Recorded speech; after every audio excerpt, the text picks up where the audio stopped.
Hello everyone.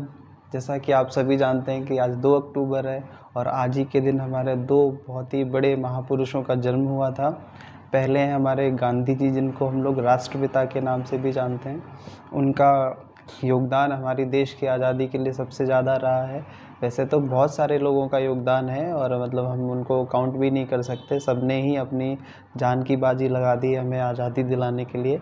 But Gandhi ji का क्या है कि उन्होंने सबसे बड़ा लीड रोल प्ले किया है, क्योंकि चीज़ों को करना आसान है मगर उनको स्टार्ट करना बहुत ही मुश्किल। तो वही काम गांधी जी ने किया है और उसके चलते हमें आज आज़ादी मिली है। उनके आदर्शों को लेके हम अपने जीवन को और अच्छा बना सकते हैं। तो उनके मेन जो 2 आदर्श थे वो मेरे को काफ़ी पसंद है, जो कि एक पहला है सत्य और दूसरा है अहिंसा।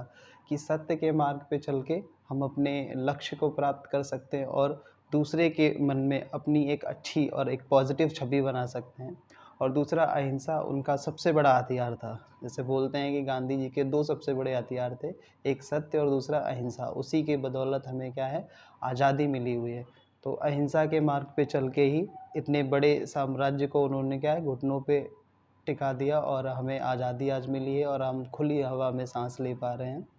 तो बाकी सारी चीज़ें आपको पता ही है कि उनका जन्म 2 अक्टूबर 1869 को गुजरात के पोरबंदर नामक स्थान पे हुआ था। और बाकी उनका जीवन बहुत ही कठिनाई से गुजरा है। वो अपने आप में इतने सक्षम थे कि वो चाहते तो एक बहुत ही अच्छी लाइफ जी सकते थे, क्योंकि पढ़े लिखे भी थे और मतलब बाहर से लंदन से उनकी पढ़ाई हुई थी। फिर वो दक्षिण अफ्रीका भी गए, वहाँ पे भी उन्होंने बैरिस्टर की पढ़ाई की।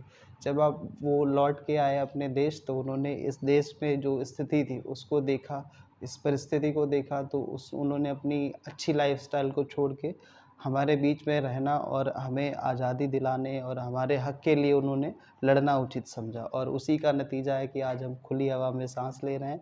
तो इस वजह से आप सभी को गांधी जयंती की हार्दिक शुभकामनाएँ।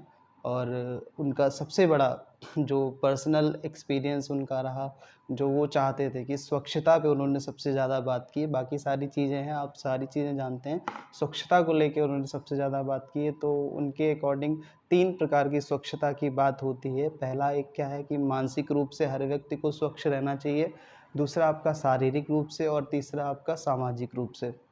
तो अगर आपका मानसिक रूप से आप स्वस्थ हैं या स्वच्छ हैं, तो क्या है कि आप फिज़िकली या हम बोलें कि शारीरिक भी आप स्वच्छ हो सकते हैं और अच्छे से हो सकते हैं। अगर आप अच्छे हैं तो फिर आप समाज में भी अच्छाई फैला सकते हैं और स्वच्छता फैला सकते हैं। मेनली क्या है कि स्वच्छ रहने के लिए पहले अपने अंतर आत्मा को हमें स्वच्छ बनाना है, फिर अपने शरीर को स्वच्छ बनाना है, फिर हमें अपने समाज को स्वच्छ बनाना है।